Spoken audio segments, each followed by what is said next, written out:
Hello friend, how are you?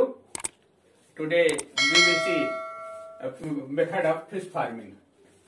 मेरे दोस्तों, आज हम लोग देखेंगे मछली पालन की विधियां, कितने प्रकार से मछली पालने की जा सकती हैं। इसमें एक विधि है आपकी composite fish farming. Composite fish farming मिश्रित इसको कहते हैं, या संकुल कहते हैं, या संगठित या बहु प्रजाति मत्स्य पालन इसको कहते हैं। दूसरी इंटेंसिव सघन मत्स्य पालन, और तीसरी किस्म की है इंटीग्रेटेड फार्मिंग। इंटेंसिव सघन फार्मिंग में थोड़े ही क्षेत्र में ज्यादा मछली उत्पादन करना होता है। इंटीग्रेटेड एक ही साथ कई धंधे, मछली के पालन के साथ ही कई धंधे हम करते हैं, तो इसको हम कहते हैं integrated farming. Now we will see composite fish farming होता है। इसमें सबसे मेन पॉइंट होता है कि कई किस्म की मछली इसमें हम लोग पालते हैं, जिससे कि मछलियों का तालाब के पानी का उपयोग हो जाए। पानी की गहराई, कुछ मछलियां पानी के ऊपर की सतह से भोजन लेती हैं, कुछ मछलियां पानी के बीच से लेती हैं, कुछ मछलियां नीचे की सतह से लेती हैं।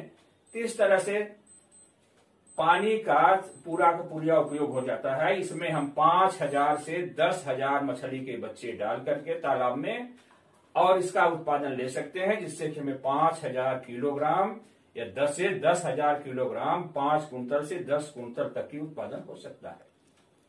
इसमें सबसे पहला ध्यान देना है हमें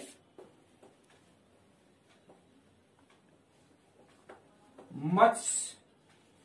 हम लोग देखते हैं कि मत्स्य क्या बच्चे कैसे हम चुने। इनमें कुछ देखिए, मछली की आदत, उसकी आदत के हिसाब से खाना कैसे खा रही है। खाना खाने का मतलब उसके मुंह की बनावट के हिसाब से होगा। कुछ मछलियों के ओठ ऊपर के छोटे होते हैं, नीचे के बड़े होते हैं, कुछ के दोनों के बराबर होते हैं। जिनके ओठ छोटे होंगे तो ऊपर रहेगी, जिनके ओठ बराबर होंगे बीच में रहेगी, जिनका ऊपर का ओठ बड़ा रहेगा नीचे रहेगी। तो इस तरह से आहार लेने की आदत और या मुंह की बनावट के हिसाब से हम मछली का चुनाव करते हैं कि जो मछली कुछ ऊपर रहेगी, कुछ नीचे रहेगी, कुछ बीच में रहेगी। दूसरा वृद्धि उसमें हो रही है कि नहीं, बढ़ने वाली भी हो। ये ऐसा नहीं कि हम ऐसी मछली डाल दें ऊपर रह रही है, बढ़े ही नहीं, तो इससे मछलियों से हमें पालने से कोई फायदा नहीं होगा। तीसरी है कि एक दूसरे को हानि न पहुंचाती हो। एक मछली हमने डाल दिया, रोहू डाल दिया, और फिर दूसरी डाल दिया, पठेन डाल दिया, बच्चे को खा डालेगी। तो इस तरह से ऐसी मछलियों का हम चुनाव करें कि जो एक दूसरे को नुकसान न पहुंचाती हो। और चौथी बात यह है कि उपलब्धता, कि उपलब्ध है कि नहीं। कहावत है, कवि ने कहा है, 100 साइत न एक सुतार। हम साइत ढूंढते रहे, एक हमको आसानी से मिल गया, बच्चे जो हमारे यहाँ उपलब्ध हैं उनको हम पालने। तो इस तरह से हमें पालना चाहिए, ताकि इस तरह से हम पालेंगे तो हमारा जो पूरक राशन देंगे उसका पूरा का पूरा उपयोग हो जाएगा, और वो मछलियां भी आसानी से हमें प्राप्त हो जाएंगी। तो इस तरह से हमें ये मछलियों का चुनाव करना है। तो इस मछली में, ऐसे में मछलियां 3 किस्म की मछली हमारी है। भारतीय, कतला, भाकुर जिसको कहते हैं, कतला भी कहते हैं, भाकुर भी कहते हैं कहीं कहीं। ये मछली रोहू, नैन या मृगल, ये 3 मछली हमारी भारतीय मछली है।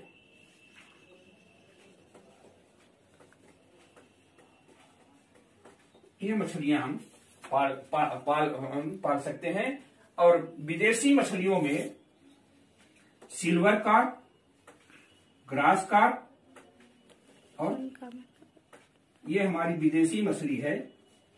ये हम तीनों को एक साथ, 6 मछलियों को एक साथ हम तालाब में पाल सकते हैं।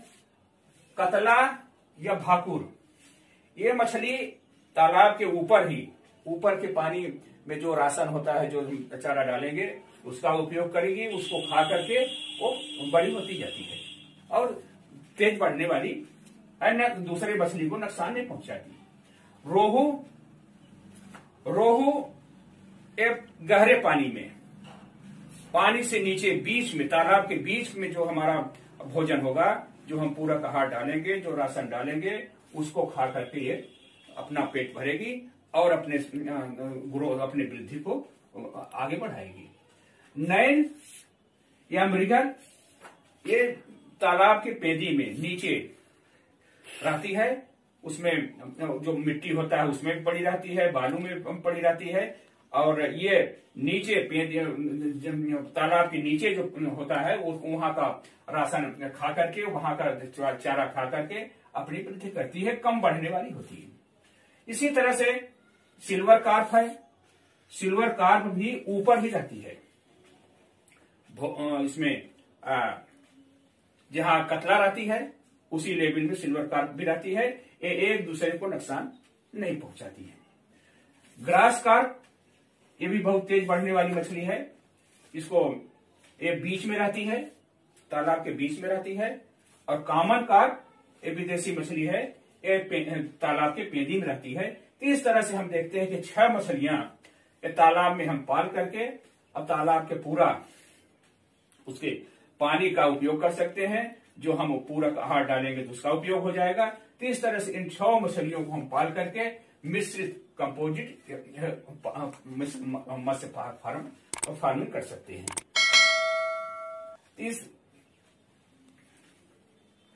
अब इसमें दूसरी पॉइंट हमें देखना है। एक तो हमने देखा मछलियों का चुनाव,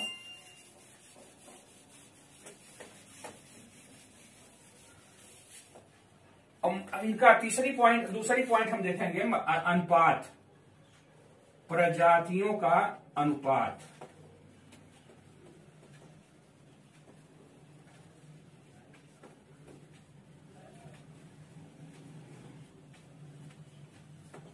किस अनुपात में हम मछलियों को पालें। रोहू हम कितना पालें? रोहू पहले काम और लिखो। भाकुर हमें भाकुर डालना है, रोहू डालना है,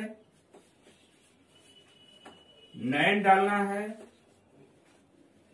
और सिल्वर डालना है, ग्रास डालना है और कॉमन। ये 6 मछलियां हमको अपने तालाब में डालनी है 1 हेक्टेयर में। 1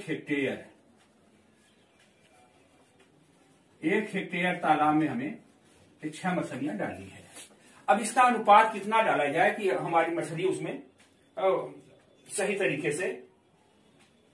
कभी 6 मछली हम डाल सकते हैं, मछली उपलब्ध नहीं है तो हम इसमें 4 ही डाल सकते हैं, 3 ही डाल सकते हैं या 1 ही डाल सकते हैं। तो इस तरह से हमें अगर 6 मछलियां हमें डालना है, 6 का अनुपात हमें लेना है 6 मछली के लिए, 6 मछलियों के लिए। इसमें हम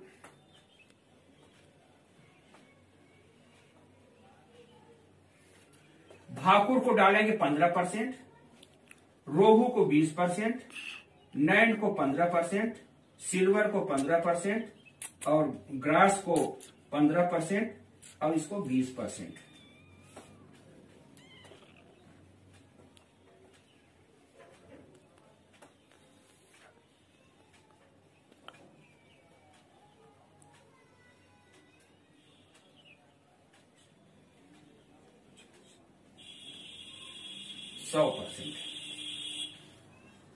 ये 100% हमारी हो जा रही है। तो ये मछलियां हमें, अगर हमें 6000 डालनी है तो उस हिसाब से जितनी डालनी है, जितना बड़ा तालाब है तालाब के हिसाब से हमें डालेंगे। 1 हेक्टेयर में हम करीब करीब 6000 मछली डालते हैं। 6000 मत्स्य अंगुरकाएं,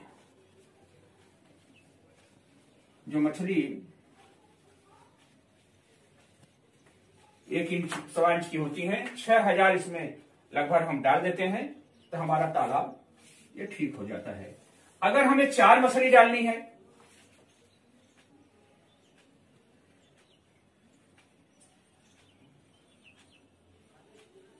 अगर हमें यही 3 डालनी है, रोहू भाकुर नैन, तो इसको हम 40% डालते हैं, रोहू को 30% डालते हैं और नैनी को 30% डालते हैं।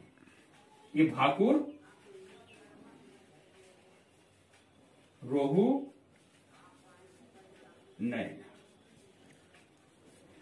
इस तरह से हमारा। और इसमें सिल्वर नहीं डाल रहा है, ये कॉमन नहीं है, ये नहीं है 100। तो इस तरह से हमें ये मछली का अनुपात होता है। 3 मछली हमें पालनी है, 3 मछली है।